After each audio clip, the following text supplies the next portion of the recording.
Hello student, welcome to GIC campus. आप लोगों का जीआईसी कैंपस में स्वागत है। अब जो बच्चे इंटरेस्टेड हों एसएससी, जेई, एई, गेट, ईएस का प्रिपरेशन करने के लिए वो हमें कांटेक्ट कर सकते हैं। हमारी जो क्लासेस होगी ऑनलाइन और ऑफलाइन तो ऑलरेडी चलती है, ऑनलाइन क्लासेस भी चलेगी, पेड क्लासेस होंगी ऑनलाइन में। आप लोग यदि इंटरेस्टेड हो तो आप लोग ज्वाइन कर सकते हो। और हमारे यहाँ एसएससी, जेई, एई, गेट, ईएसई तीनों की क्लासेस चलती हैं। और मैं बेसिकली सिविल का फैकल्टी हूँ, सिविल इंजीनियरिंग का। तो अभी आज ज़रा आप लोगों को थोड़ा डेमो दिया जाएगा किस तरीके से होगा। आप लोग हमारे चैनल को जीआईसी कैंपस को लाइक सब्सक्राइब कर लें, सब्सक्राइब कर लीजिएगा ताकि जो भी फर्दर इन्फॉर्मेशन आएगा आप लोगों को मिल जाएगा यहाँ पर। और जो ऑनलाइन क्लासेस चलेगी पेड रहेगा क्लासेस, वो सारी इन्फॉर्मेशन आपको हमारे जीआईसी कैंपस का जो ऐप होगा उस पर आप लोगों को सारा मिल जाएगा, ऐप मिल जाएगा आप लोगों को। और जो ऑनलाइन टेस्ट सीरीज भी होगा हम लोग उसको भी स्टार्ट करने वाले हैं। और फर्दर जो ऑनलाइन क्लासेस होंगी उनमें हम सारे जो डाउट होंगे उसको क्लियर करेंगे।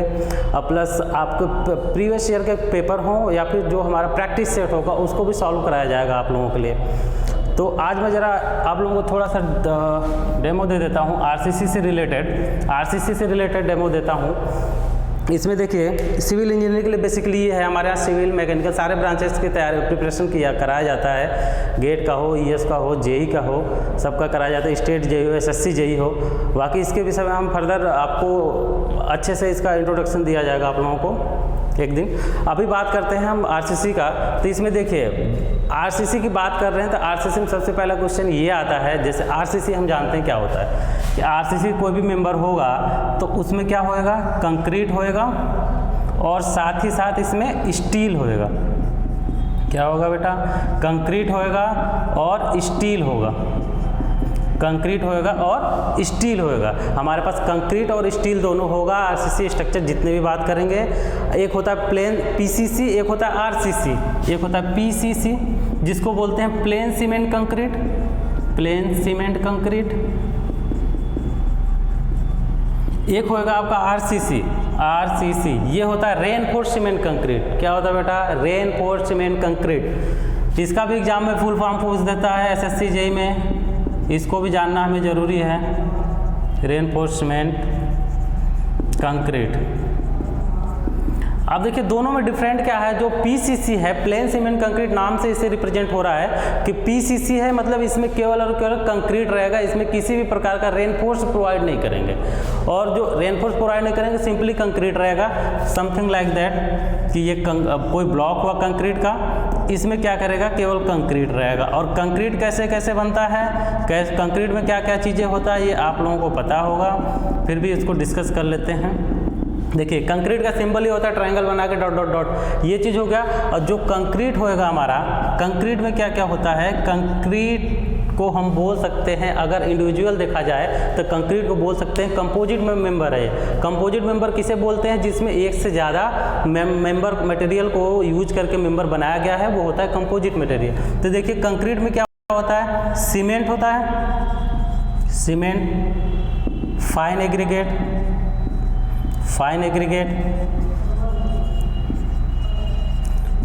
साथ में कोर्स एग्रीगेट होगा, कोर्स एग्रीगेट। अब देखिए इतनी चीज़ें तो हो गई, ये तो ठीक है कि अब ऐसा थोड़ी ना होगा कि सब फाइन एग्रीगेट, कोर्स एग्रीगेट और सीमेंट को मिला दिया मैंने, वो हमारा प्लेन कंक्रीट आपका तैयार हो गया। नहीं, उसको रिएक्शन, हाइड्रेशन कराने के लिए उसमें हमें पानी डालना पड़ेगा, पानी मिक्स करना पड़ेगा। तो इसमें हमें वाटर भी मिक्स करना पड़ता है, उसके बाद ही जाके तीनों मिक्स होंगे। अब उसके बाद भी कोई एक स्ट्रक्चर बनाऊंगा तो हमारा स्ट्रक्चर बन के तैयार होएगा। ठीक है, तो अब देखिए इसमें तीन में बेसिकली एक क्वेश्चन पूछता है कि कंक्रीट है, कंक्रीट में कौन कौन से इंग्रेडिएंट होते हैं, कितने इंग्रेडिएंट होते हैं, तो क्या क्या होएगा, 3 होएगा। कभी कभी अगर ऑप्शन में 4 दिया, पानी वाटर को भी ऐड किया तो वाटर भी मान्य होगा, लेकिन बेसिकली ज़्यादातर देता है आपको 3 ही देगा। ऐसे बोलेगा सीमेंट, फाइन एग्रीगेट और कोर्स एग्रीगेट, ये 3 प्रकार का ऐसा बोलेगा। और देखिए आरसीसी की बात करें तो आरसीसी में क्या होगा कि इसमें रेनफोर्स करा जाएगा, जो कंक्रीट होगा उसको रेनफोर्स कर दिया जाएगा। अब रेनफोर्स का मतलब ज़्यादातर बच्चे क्या समझते हैं कि रेनफोर्स का मतलब कि स्टील डालेंगे। ऐसा नहीं होता है कि रेनफोर्स का मतलब स्टील ही होता है। रेनफोर्स का मतलब ये हो गया कि एक प्रोसेस है जिससे किसी भी मटेरियल का, जिससे क्या हुआ, किसी भी मटेरियल का टेंसाइल स्ट्रेंथ को इंक्रीज कर दें। हम क्या करें, उसका टेंसाइल स्ट्रेंथ को इंक्रीज कर दें। तो देखिए रेनफोर्स में ज़रूरी नहीं है कि स्टील का ही नाम लेंगे। बेसिकली हम क्या करते हैं, आरसीसी पढ़ते हैं, वहाँ पे स्टील पढ़ते हैं। दैट्स वाई ज़्यादातर लोग यही समझते हैं, ज़्यादातर बच्चे यही समझते हैं कि आरसीसी रेनफोर्स का मतलब हो गया आपका स्टील। नहीं, स्टील की जगह पर कोई भी मेंबर यूज कर सकते हैं। एल्युमिनियम हो सकता है और कोई ग्रीन हमारा वुड है उसको भी यूज कर सकते हैं। लेकिन ड्रॉबैक है थोड़ा इनका, उसके विषय में डिस्कस कर लेंगे क्या ड्रॉबैक है। देखिए स्टील को ही क्यों यूज करते हैं उसको हमें समझना है। स्टील को ही क्यों यूज करते हैं और अदर मटेरियल को क्यों नहीं कर सकते हैं? कर सकते हैं, कोई डाउट नहीं है, करने में कोई दिक्कत नहीं है, हमें बिल्कुल कर सकते हैं। देखिए स्टील को यूज इसलिए करते हैं, क्वेश्चन आता है आपका, पूछता भी है कि आरसीसी में स्टील को ही क्यों यूज करते हैं और मटेरियल को क्यों नहीं यूज करते हैं रेनफोर्स के लिए। रेनफोर्स के लिए केवल स्टील का ही यूज क्यों करते हैं और मटेरियल का क्यों नहीं करते हैं? तो चलिए डिस्कस कर लेते हैं। देखिए स्टील को इसलिए यूज करते हैं क्योंकि जो स्टील होता है ना, सबसे पहला इंपॉर्टेंट पॉइंट इसका यही है कि जो स्टील होता है उसका कोफिशिएंट ऑफ थर्मल एक्सपेंशन,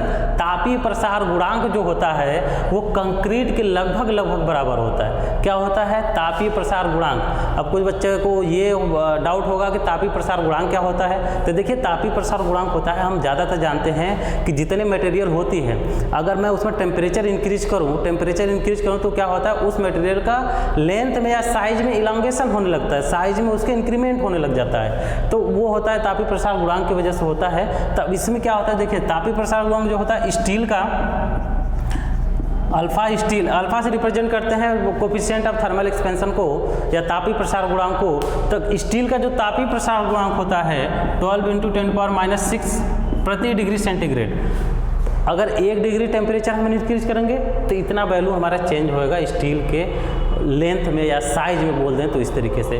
और कंक्रीट का जो होता है, कंक्रीट का जो तापीय प्रसार गुणांक होता है बेटा वो रेंज में होता है, लेकिन ज़्यादातर जो 7 से लेकर 13 तक होता है, 7 × 10⁻⁶ से लेकर के 13 × 10⁻⁶ तक होता है। लेकिन जनरली जो माना जाता है उसका जनरली देखा गया है कि वो जो होता है वैल्यू वो होता है 11.92 × 10⁻⁶ पर डिग्री सेंटीग्रेड। अब ये देखो 11.9 है और 12 है, नियर अबाउट लगभग सेम है। इसके अलावा अदर किसी मटेरियल का जो तापीय प्रसार गुणांक होता है लगभग इसके पर स्टील के बराबर नहीं होता है और कंक्रीट के बराबर नहीं होता है। अगर होता भी है तो उसमें कुछ अलग चीज़ें हैं जो चीज़ें उससे मैच नहीं करता है जो होना चाहिए। जैसे स्ट्रेंथ क्या होगा कि अगर मान लेते हैं अल्फा की वैल्यू बराबर हो गई, तापीय प्रसार गुणांक की वैल्यू बराबर हो गई, तो उसमें क्या होगा, स्ट्रेंथ उस मटेरियल की अच्छी नहीं रहेगी, जिससे हमारा कंक्रीट जो होगा उसका स्ट्रेंथ डिक्रीज कर जाएगा। जो स्ट्रक्चर हम बनाएंगे उसका स्ट्रेंथ कमज़ोर हो जाएगा। तो पहला कंडीशन यहाँ पे ये हो सकता है कि तापीय प्रसार गुणांक जो स्टील का होता है वो कंक्रीट के लगभग बराबर होता है।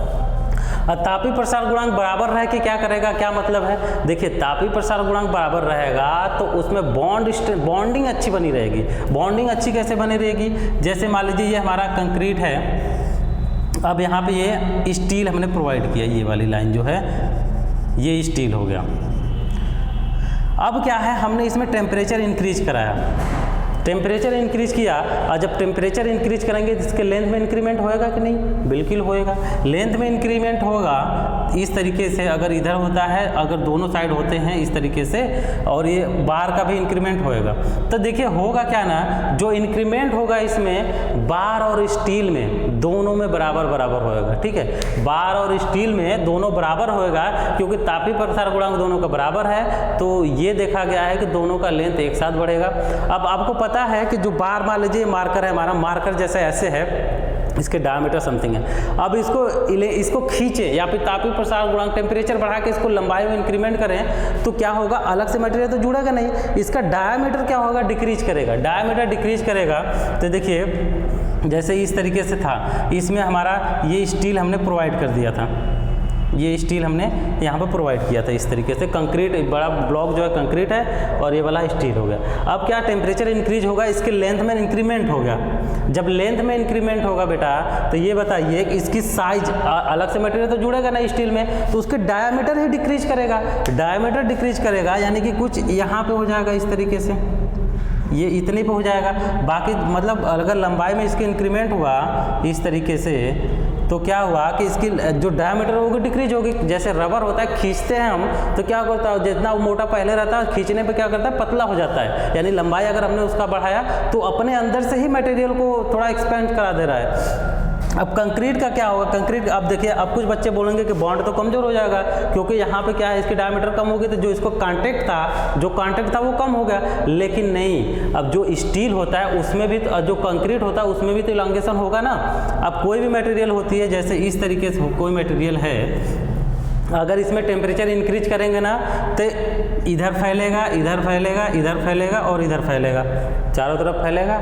मतलब जहाँ जहाँ इसको ओपन इन्वायरमेंट मिलेगा, ओपन मिलेगा, वहाँ पे ये फैलेगा ओपन इन्वायरमेंट में। अब मैंने यहाँ पे होल किया हुआ था तो ये अंदर भी फैलेगा, यानी जहाँ अंदर इसको स्पेस मिल गया तो अंदर की तरफ भी फैलेगा। यानी कि इसका डायमीटर जो होगा, अगर टेम्परेचर इंक्रीज करे तो क्या होगा, डायमीटर डिक्रीज करेगा। ऐसे यहाँ पे होता है कि जब यहाँ पे स्पेस मिला, इसको जगह मिल गया, इतना जगह मिल गया तो स्टील भी क्या करेगा, इसके इतने साइड तक इंक्रीज कर जाएगा, यहाँ तक स्टील भी आ जाएगा। तो इस तरीके से क्या होगा, इनके बीच में बॉन्ड अच्छी बनी रहेगी। क्या होएगा, बॉन्ड अच्छी बनी रहेगी, ये चीज़ होता है। अब इसके बाद बात करते हैं आगे कि अगला कंडीशन क्या हो सकता है। अगला कंडीशन है, देखिए ये समझ लिया हमने कि थर्मल एक्सपेंशन होगा और बॉन्ड कैसे बना रहेगा इसके बीच में, ये चीज़ देख लिया। आगे बात करते हैं कि जो स्टील होता है वो compression as well as tension में काफ़ी स्ट्रॉन्ग होता है। कंप्रेशन और टेंशन में दोनों में क्या होता है, काफ़ी स्ट्रॉन्ग होता है स्टील, दैट्स वाई उसको यूज करते हैं। दूसरी इसकी प्रॉपर्टी एक और देख लेते हैं। स्टील क्या है, डक्टाइल मटेरियल है। डक्टाइल मटेरियल तन्य पदार्थ है। तन्य पदार्थ का प्रॉपर्टी क्या होती है कि फेल होने से पहले ना वो झुकता है। जैसे ये है हमारा, ये हो गया, मान लेते हैं हमारा स्टील हो गया। अब ये फेल होने वाला है तो क्या करेगा ना, ये फेल होने वाला है तो इस तरह से पहले इसमें डिफ्लेक्शन आएगा इस तरीके से, तो हमें पता चल जाएगा स्ट्रक्चर फेल होने वाला है। यानी हम कह सकते हैं कि फेल होने से पहले हमें क्या करता है, इन्फॉर्मेशन देता है कि हम फेल होने वाले हैं, अब हमें ट्रीटमेंट कर दो या फिर हमें आप बच के निकल लो, तो ये फ़ायदा हो जाता है। तीसरा देखें, अगर नेक्स्ट इसका कंडीशन देखें क्या हो सकता है, तो नेक्स्ट कंडीशन होता है कि ईजिली मार्केट में अवेलेबल होता है। ईजिली मार्केट में अवेलेबल होता है, साथ ही साथ क्या होता है कि इसका जो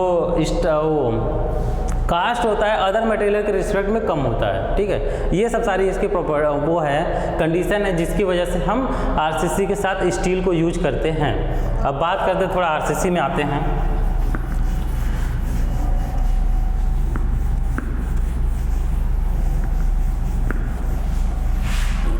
थोड़ा अब टॉपिक पे आते हैं। ये तो इंट्रोडक्शन हो गया, क्यों यूज करते हैं, क्वेश्चन पूछता है तो वहाँ से ये चीज़ हो गया।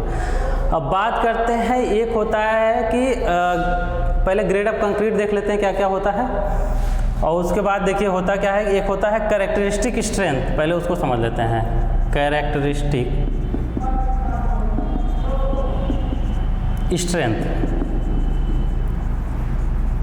जिसको रिप्रेजेंट करते हैं FCK से। ठीक है, कैरेक्टरिस्टिक स्ट्रेंथ, इसको हिंदी में बोलते हैं अभिलाक्षणिक सामर्थ्य। आप लोगों ने सुना होगा अभिलाक्षणिक सामर्थ्य, डिप्लोमा वाले जानते होंगे, हिंदी में यूपी के डिप्लोमा जो हैं, अभिलाक्षणिक सामर्थ्य। और उसके बाद इंग्लिश में होता है कैरेक्टरिस्टिक स्ट्रेंथ। अब ये होता क्या चीज़ है, ये होता वो चीज़ है जैसे किसी एक ग्रेड को हमने उठाया, साइड से ले आया ग्रेड ऑफ कंक्रीट, जो पढ़ने वाला जो पहले से स्पेसिफाइड है कितने ग्रेड का कंक्रीट हमने यूज करना है। अब उसको उठा के हम लाएँ तो अब देखेंगे क्या है कि जैसे मान लीजिए M20 का है, M20 का ग्रेड हमने लाया, इसका हमें अभिलाक्षणिक सामर्थ्य चेक करना है कि नहीं इतना, तो क्या करना पड़ेगा हमें, इसमें अगर मैंने जो कंक्रीट ब्लॉक बनाया जिसकी साइज होती है 150 mm × 150 mm × 150 mm, क्यूब होता है, उसको हमने बनाया 28 दिन तक उसका मैंने उसमें क्यूरिंग किया फर्स्ट क्लास एकदम। उसके बाद उसका जब स्ट्रेंथ चेक करूंगा ना तो 95% तक चांसेज ऐसा होना चाहिए जिसमें उसका रिजल्ट जो आए वो 20 न्यूटन पर एमएम स्क्वायर या इससे ज़्यादा कंप्रेसिव स्ट्रेंथ होना चाहिए। CTM मशीन में चेक करेंगे, ले जाके कंप्रेसिव स्ट्रेंथ टेस्टिंग मशीन में उसको चेक करेंगे तो जो उसका स्ट्रेंथ आना चाहिए 95% तक ऐसा होना चाहिए, 95 से कम नहीं होना चाहिए, 95% या इससे ज़्यादा होना चाहिए। जो रिजल्ट होना चाहिए उसकी वैल्यू कितनी होनी चाहिए, 20 न्यूटन पर एमएम स्क्वायर होना चाहिए। ठीक है बेटा, 20 न्यूटन पर एमएम स्क्वायर होना चाहिए। जरा इसको डिटेल में समझ लेते कैसे होता है। जैसे सीधी सी बात एकदम अब इस बेसिक एकदम बता दे रहा हूँ, एक बच्चा भी समझ जाएगा यहाँ से। देखिए क्या है कि M20 ग्रेड का कंक्रीट है। अब हमने इसका स्ट्रेंथ चेक करनी है तो क्या करना है, FCK निकालने की है या इतना या नहीं, उस चीज़ को देखनी है। तो क्या करूँगा कि जो 100 नंबर ऑफ सैंपल बनाएंगे, 100 नंबर ऑफ सैंपल बनाएंगे, 100 सैंपल बना लेंगे। उसके बाद इसको 28 दिन तक तराई करेंगे। 100 बनाते नहीं हैं, बहुत ज़्यादा हो गया, बस आपको समझने के लिए बता रहा हूँ। 3 से 5 सैंपल ही बनाते हैं, उसी से टेस्ट रिजल्ट निकाल लेते हैं। 100 नंबर ऑफ सैंपल बनाया, अब इसको क्या किया, 28 दिन तक तराई किया अच्छे से। अब इसके बाद इसका कंप्रेसिव टेस्टिंग मशीन में ले जाकर स्ट्रेंथ चेक करेंगे ना, तो इसमें से 95 या इससे ज़्यादा इक्वल टू 95 या ग्रेटर देन 95, इक्वल टू या greater than 95 number of sample जो होंगे उसका जो स्ट्रेंथ होएगा, वो जो स्ट्रेंथ आएगा, अगर M20 के लिए किया हूँ तो वो स्ट्रेंथ होना चाहिए कि 20 न्यूटन पर एमएम स्क्वायर या फिर इससे ज़्यादा, 20 न्यूटन पर एमएम स्क्वायर हो जाए या फिर इससे थोड़ा बहुत ज़्यादा। तब तो बोलेंगे इस ग्रेड का जो, तब हम बोल सकते हैं कि ये कैरेक्टरिस्टिक स्ट्रेंथ इसका कितना है, 20 न्यूटन पर एमएम स्क्वायर। दूसरा कंडीशन पूछता है एग्जाम में। दूसरा हो सकता है कि 5% या इससे कम फेल हो जाए। बात तो एक ही है ना, चाहे इधर से पकड़े चाहे इधर से पकड़े, है ना, कान चाहे इधर से पकड़े चाहे इधर से पकड़े, पकड़ाता कहानी है। देखते हैं इसको क्या करते हैं। इसमें 5% जो रिजल्ट, देखिए 95% तो पास हो जाना चाहिए, 95% पास हो जाना चाहिए, लेकिन केवल और केवल 5% जो होगा वो फेल मान सकते हैं हम। यानी 5% रिजल्ट जो होगा, 5% उसको फेल मान सकते हैं, या 5% हो या इससे कम रिजल्ट जो होना चाहिए वो फेल हो जाए तो कोई दिक्कत नहीं है। समझ में आया? यानी कि 5 नंबर ऑफ सैंपल ऐसे हो जाए जिसका स्ट्रेंथ 20 से कम हो जाए, एक्सेप्टेबल है। 4 हो जाए, 3 हो जाए तो ये एक्सेप्टेबल है। मेन हमें याद क्या रखना है, 95% तक पास, 5% तक फेल हो सकता है। ये आता है कैरेक्टरिस्टिक स्ट्रेंथ क्या होता है, उसको लिखने के लिए आपको एग्जाम में आता है, अब सॉरी ऑब्जेक्टिव में पूछता है, और उस तरीके से आप बता सकते हैं। वहाँ 5% बोल सकता है कि फेल होगा, 95% पास होगा। तो इतना याद रखना है कि पास कितना होएगा 95, फेल कितना होएगा 5%। ठीक है, चलिए अब बात करते हैं कि FCK है तो FCK पहचानेंगे कैसे कि क्या है। तो जो जैसे मान लीजिए M20 हमने ग्रेड कंक्रीट बता दिया, जैसे M20 ग्रेड का कंक्रीट बता दिया, तो इसमें क्या होगा, जो M है ये तो मिक्स्ड हो गया, ये मिक्स्ड रेशियो हो गया, मिक्स रेशियो हो गया। इससे मिक्स रेशियो पता कर लेते कितना है, या फिर मिक्स बोलते हैं M से। और ये जो होता है 20 जो डिजिट होता है, M के साथ जो भी डिजिट लिखा रहेगा वही चीज़ होता है आपका FCK, यानी कि कैरेक्टरिस्टिक स्ट्रेंथ जो होता है आपका, वही जो M के साथ जो वैल्यू लिखा रहता है वही चीज़ होता है। तो यहाँ पे FCK M20 के लिए कितना हो जाएगा बेटा, ये हो जाएगा 20 न्यूटन पर एमएम स्क्वायर। क्लियर है? और ये न्यूटन पर एमएम स्क्वायर का किसका यूनिट है, प्रेशर या फिर स्ट्रेस का। तो अभी यहाँ बात कर रहे हैं हम स्ट्रेस की, तो ये क्या है, स्ट्रेस का यूनिट है, स्ट्रेस का, जिसको आप लोग बोलते हो क्या, प्रतिबल, न्यूटन पर एमएम स्क्वायर।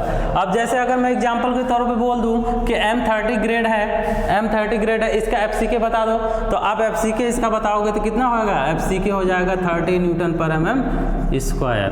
क्लियर है? इस तरीके से हम FCK निकाल लेते हैं। ठीक है, अब इसके बाद बात आती है एक permissible stress, permissible stress in steel, permissible stress in concrete.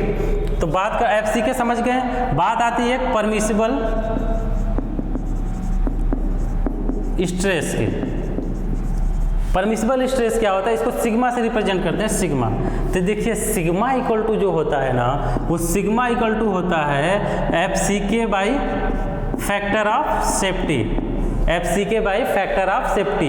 अब देखिए परमिसिबल स्ट्रेस क्या हुआ, ये होता है कि किसी मेंबर पे कितना हम maximum load stress provide, stress बोलो लोड बोली एक ही चीज़ आ जा सकता है उसको डिवाइड करने के बाद, यानी मैक्सिमम कितना स्ट्रेस इस चीज़ में इस मेंबर में जनरेट हो सकता है, वो चीज़ हुआ परमिसिबल स्ट्रेस। अगर परमिसिबल स्ट्रेस से एक पॉइंट पे ऊपर किया स्ट्रक्चर को हम क्या मानेंगे, फेल मान लेंगे। अगर परमिसिबल स्ट्रेस से एक पॉइंट पे ऊपर हमने इंक्रीज किया तो हम जो हमारा मेंबर होगा उसको मानेंगे कि फेल हो गया। तो चलिए अब तो ये बता दिया हमने कि परमिसिबल स्ट्रेस इक्वल टू होता है FCK by factor of safety, यानी सुरक्षा गुणांक। सुरक्षा गुणांक हो गया, तो अब सुरक्षा गुणांक भी तो कुछ वैल्यू होएगा, स्टील के लिए अलग होएगा, कंक्रीट के लिए अलग होएगा, तो उसको देख लेते हैं। जो स्टील होगा, स्टील के लिए जो फैक्टर ऑफ सेफ्टी होगा FOS, वो लेते हैं हम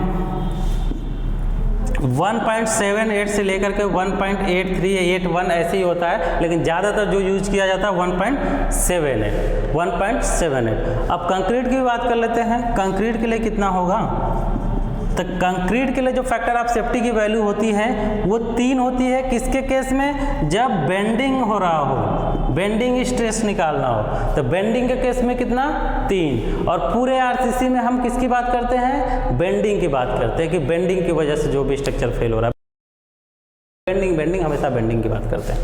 और दूसरा होता है, ये कब होता है, डायरेक्ट स्ट्रेस के केस में। जब डायरेक्ट स्ट्रेस निकालना हो उस केस में कितना फैक्टर ऑफ सेफ्टी हो जाएगा कंक्रीट के लिए, वो होएगा 4। क्लियर है। अब देखिए ये चीज़ बता क्यों रहा हूँ, ये इसलिए बता रहा हूँ क्योंकि हम जब फार्मूला यूज करते हैं ना RCC में, तो अभी WSM के केस में बता रहा हूँ, ये ध्यान रखिएगा, ये WSM का बात चल रही है अभी। ये जो फैक्टर ऑफ सेफ्टी बताया मैंने किसके लिए है, ये फैक्टर ऑफ सेफ्टी जो है ये है WSM वर्किंग स्ट्रेस मेथड के लिए है, WSM वर्किंग स्ट्रेस मेथड के लिए है। अब अगर बात करें आगे इसके बढ़ें, तो अब मैं बोलूं कि हमें M20 ग्रेड का कंक्रीट है, M30 का, इसके लिए हम बेंडिंग स्ट्रेस निकाल दो कंक्रीट के लिए। बेंडिंग स्ट्रेस निकालना कंक्रीट के लिए, यहाँ पे देखिए ये होगा कि bending stress in concrete, direct compressive bending stress in concrete, bending stress in concrete. तो इसके लिए क्या होगा, हम जान चुके हैं FCK by factor of safety, FCK by factor of safety है। तो देखिए FCK कितना होएगा, पहले ही बता दिया कितना होएगा, 30 होएगा। जो M के साथ वैल्यू लिखा रहता है वही आपका क्या हो जाता है, FCK हो जाता है। अब उसके अपन फैक्टर ऑफ सेफ्टी बेंडिंग के केस में देखिए यहाँ B लिखा है, मतलब बेंडिंग के केस में चाहिए होगा।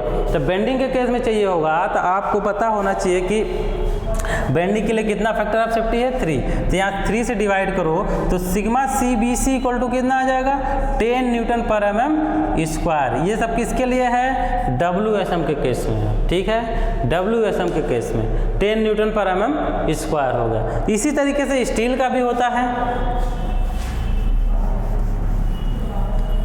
इसी तरीके से बच्चा स्टील का होता है। स्टील का ग्रेड जो होता है, चलिए HYSD बार के लिए बात कर लूँ तो FE415 अगर स्टील का ग्रेड है तो यहाँ पे जो FY की वैल्यू होगी कितना होगा, 415 न्यूटन पर mm²।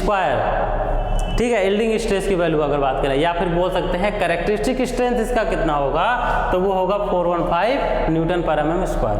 अब इसके लिए मैं परमिसिबल स्ट्रेस की बात निकालने की बात करूँ स्टील के लिए, तो यहाँ पे लिखेंगे सिग्मा S, मतलब permissible stress in steel equal to हो जाएगा, ये वाली वैल्यू जो है 415 अपान 1.78 कर देंगे। कितना करेंगे, फैक्टर ऑफ सेफ्टी कितना स्टील के लिए बोला था ना, मैक्सिमम टाइम में कितना लेंगे, 1.78 डिवाइड करेंगे तो ये वैल्यू आपका आएगा 233 न्यूटन पर mm² अप्रॉक्सीमेटली। इसको फिर ले लेते हैं फिगर आउट करके 230 क्वेश्चन सॉल्व करते समय, सिग्मा S ये हो गया आपका स्ट्रेस इन स्टील FE415 के लिए। अभी मैंने आपको सिखा दिया कि कंक्रीट के केस में स्टील वो स्ट्रेस कैसे निकालेंगे, स्टील के केस में स्ट्रेस परमिसिबल स्ट्रेस कैसे निकालेंगे, ये चीज़ हमारा क्लियर होगा। आगे चलते हैं, थोड़ा आगे बात करेंगे। अब तो बात करेंगे हम किसकी, बात कर लेंगे हम आपका modulus of elasticity of concrete. Steel का तो वैल्यू आप जानते हो, E का वैल्यू। तो अब बात करेंगे modulus of elasticity of concrete, modulus of elasticity of concrete, जिसको रिप्रेजेंट करते हैं EC से, ठीक है, EC से रिप्रेजेंट करते हैं, modulus of elasticity of concrete, या फिर बोल देते हैं कंक्रीट का प्रत्यास्थता गुणांक, कंक्रीट का प्रत्यास्थता गुणांक। क्लियर है? तो देखते हैं EC इक्वल टू होता है, फार्मूला दिया गया IS कोड 456 ने, IS 456 2000, इसके द्वारा EC का जो वैल्यू दिया गया है वो दिया गया 5000 रूट में FC के क्या बेटा पहले ही बता दिया है, कैरेक्टरिस्टिक स्ट्रेंथ है, इसका यूनिट क्या आएगा ओवरऑल, यूनिट लाएंगे न्यूटन पर mm स्क्वायर, किलो न्यूटन पर मीटर स्क्वायर, कुछ भी हो सकता है, लेकिन बात याद रखना है कि क्या होगा, force upon area, stress equal to क्या होता है, फोर्स अपन एरिया। तो यही चीज़ हो गया इस तरीके से। अब जैसे मान लीजिए आपको बोल दिया कि M25 है, उसका मुझे EC का वैल्यू निकाल के बताओ, एग्जाम में पूछता है, आता है निकालने के लिए, तो EC इक्वल टू हो जाएगा 5000 रूट में 25 हो जाएगा, इसके लिए FC के कितना होगा, M25 के लिए 25 हो जाएगा, इसमें रख देंगे, इसको सॉल्व करेंगे तो ये वैल्यू कितना आएगी हमारी 25000 न्यूटन पर mm स्क्वायर, इस तरीके से ये वैल्यू आ जाएगी, है ना। अब बात करते हैं कि ये तो 2000 के हिसाब से होगा, IS 456 2000 के जो कोड था, रिवाइज्ड कोड था, उसके अकॉर्डिंग ये वाला था। इससे पहले जो कोड था, पुराना ओल्ड कोड जो था, उसमें था ये 5700 रूट में FC के, ओल्ड जो मेरा कोड था उसमें ये था। लेकिन अगर अब जो आपका एग्जाम में पूछता है तो इसी चीज़ को पूछता है, ये डायरेक्ट पूछ लेता है इसकी वैल्यू कितनी होती है। क्लियर है? नेक्स्ट बात कर लेते हैं, ये तो शॉर्ट टर्म के लिए होता है, मतलब तुरंत जो माना जाता है कि कंक्रीट का जो मॉडुलस ऑफ इलास्टिसिटी होगा वो इतना होएगा। एक होता है long term modulus of elasticity of concrete, ये तो शॉर्ट टर्म के लिए हो गया कि कम समय के लिए जो होगा, जो इसको जनरली माना जाता है। एक होता है long term modulus of elasticity of concrete, इसका मतलब क्या हुआ कि कंक्रीट को जब हमने प्लेस कर दिया, कंक्रीटिंग कर दी, उसके बाद एज के साथ चेंज होता रहेगा। क्या करेगा? एज के साथ चेंज होता रहेगा। दूसरी क्या बात किया हमने, modulus of elasticity of long term modulus of elasticity of concrete, long term modulus of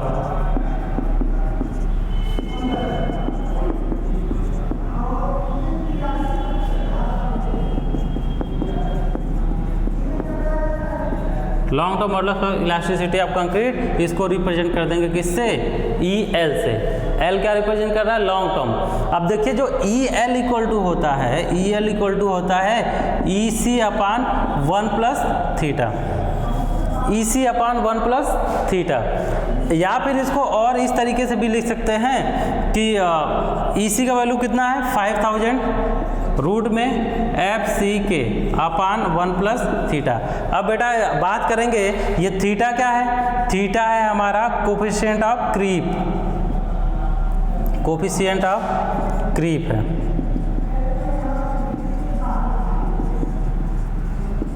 क्या है बेटा, कोफिशिएंट ऑफ क्रीप। अब ये कोफिशिएंट ऑफ क्रीप है ना, वो किसके ऊपर डिपेंड करेगा, वो डिपेंड करेगा एज ऑफ कंक्रीट के ऊपर। किसके ऊपर, एज ऑफ कंक्रीट जो होगा मेरा, उसके ऊपर डिपेंड करेगा। तो देखते हैं क्या होगा। जैसे अगर इधर लिख लूँ एज ऑफ कंक्रीट, इधर लिख लिया एक साइड में एज ऑफ कंक्रीट, इधर लिख लिया थीटा, एक साइड लिख लिया एज ऑफ कंक्रीट, एक साइड लिख लिया थीटा। देखते हैं वैल्यू कितना कितना होता है। अगर 7 डेज है, 7 डेज है तो थीटा की वैल्यू जो होगा कितना होगा 2.2। अगर 28 डेज है, 28 डेज एज बोला है क्वेश्चन में, तो थीटा की वैल्यू कितना हो जाएगी 1.6। अगर बोला है 1 ईयर है, 1 ईयर है तो थीटा की वैल्यू कितना हो जाएगी 1.1। ये होता है थीटा का वैल्यू इस तरीके से। और जितने साल में बोला होगा उस तरीके से हम इसको EL की value, long term modulus of elasticity की वैल्यू कैलकुलेट करके दिखा सकते हैं कितना आएगा। जैसे मान लीजिए बोल दिया कि M25 है, M25 ग्रेड का कंक्रीट बोला, अब बोला इसका EL की वैल्यू निकाल के बताएं, long term modulus of elasticity निकाल के बताएं। तो सीधे रखना हमने फार्मूले में, पूरा फार्मूले में रखना है। तो देखिए क्या है 5000 रूट में FC के मतलब 25 और एज बता दिया कि कितने दिन का है, 28 दिन का कंक्रीट है। एज जो कंक्रीट की है कितना है 28 डेज है। तो थीटा की वैल्यू यहाँ से देखेंगे क्या है, थीटा की वैल्यू 1.6, तो यहाँ पे कितना हो जाएगा 1 + 1.6। अब इसको सॉल्व करेंगे, जो वैल्यू आएगा किस में आएगा, Nm² में। इस तरीके से हम इसको सॉल्व कर सकते हैं। थीटा की वैल्यू यहाँ से आप ले सकते हैं, ये एज ऑफ कंक्रीट के ऊपर डिपेंड करता है, थीटा की वैल्यू यहाँ से निकाल के कर सकते हैं। यानी एक तरीके से हम कह सकते हैं, एक चीज़ बताओ, जैसे जैसे थीटा का एज बढ़ते जा रहा है, इसकी वैल्यू कम होते जा रही है कि नहीं, किसकी, थीटा की। तो जैसे जैसे एज बढ़ेगा तो long term modulus of elasticity की वैल्यू क्या होएगी, कम होती जाएगी, होएगा नहीं कि इसमें जुड़ता जाएगा, जैसे जैसे वैल्यू कम होती जा रही है यहाँ कम वैल्यू जुड़ती जाएगी, डिवाइड करेंगे वैल्यू ज़्यादा आती जाएगी। आगे बात करते हैं नेक्स्ट टॉपिक की।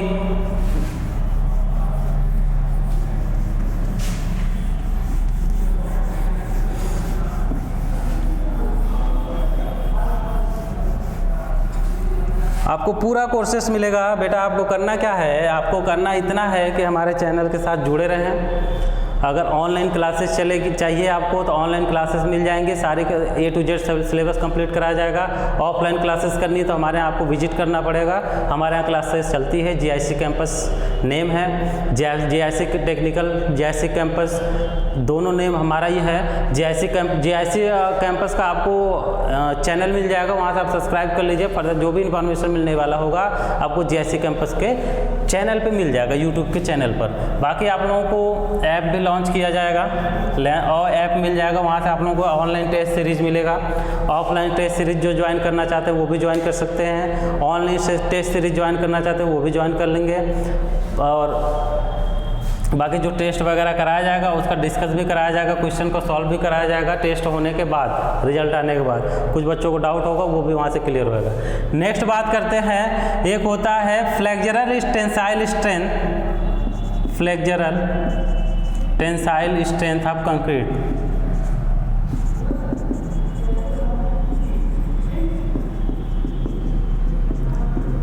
अब बेटा क्या है ना, जो फ्लेक्सुरल टेंसाइल स्ट्रेंथ है इसको बहुत नामों से भी जाना जाता है। एक बोल देगा डायरेक्ट कि टेंसाइल स्ट्रेंथ ऑफ कंक्रीट,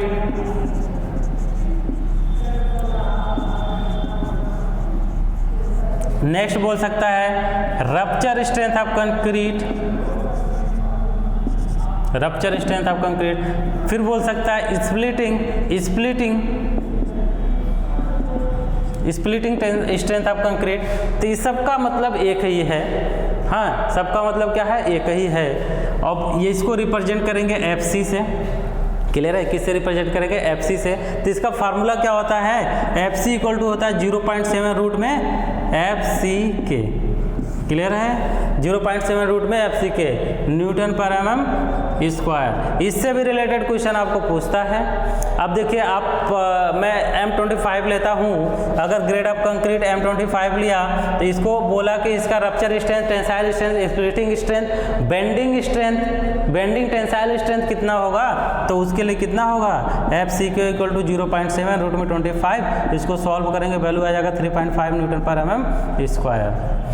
25 इसलिए ही बार बार ले रहा हूँ ताकि हमें अलग से कैलकुलेशन ना करना पड़े, यहाँ पे टाइम ना खत्म हो, ठीक है। इस तरीके से हम इसको कैलकुलेट कर सकते हैं, flexural tensile strength of concrete को, या फिर splitting strength of concrete, tensile strength of concrete, rupture strength of concrete, सब नाम इसी का है।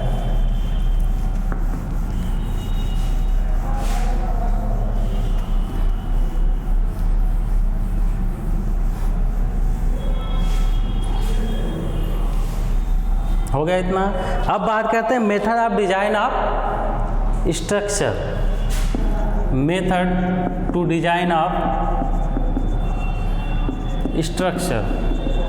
स्ट्रक्चर को डिजाइन करने का कौन कौन सा मेथड है, किसमें, RCC में। RCC की बात कर रहे हैं तो RCC की बात करेंगे। तो मेथड कौन कौन सा होता है, पहला जो ओल्ड मेथड जब पहले से चलता आ रहा था वो क्या था, working stress method, working stress method जिसको बोलते थे WSM, ठीक है। फिर इसके बाद आया loading stress method, loading strength method, stress method. फिर इसके बाद आया लिमिट स्टेट मेथड, ठीक है। एक आया अल्टीमेट लोड मेथड, ये ज़्यादातर चल नहीं पाया, इसमें दिक्कत होती थी। अल्टीमेट लोड को ले लेते थे, स्ट्रक्चर हमारा फेल हो जाया करता था, प्रॉब्लम क्रिएट करता था। दैट्स वाई इसको हमने रिमूव कर दिया। अब जनरली जो अब चलता है प्रेजेंट टाइम में जो स्ट्रक्चर बनते हैं वो होते हैं आपका कौन सा, लिमिट स्टेट मेथड। क्या होता है, लिमिट स्टेट मेथड, जिसको बोलते हैं LSM। आप लोगों ने सुना होगा LSM, लिमिट स्टेट मेथड। तो लिमिट स्टेट मेथड क्या है, WSM और अल्टीमेट लोड मेथड का मिक्सचर है ये। WSM जो है, LSM जो है, WSM और अल्टीमेट लोड मेथड का मिक्सचर है। अब बात करते हैं वर्किंग स्ट्रेस मेथड की बात करेंगे। तो चलिए वर्किंग स्ट्रेस मेथड की बात करेंगे, WSM की बात करेंगे, तो इसमें देखेंगे क्या क्या चीज़ें होती हैं।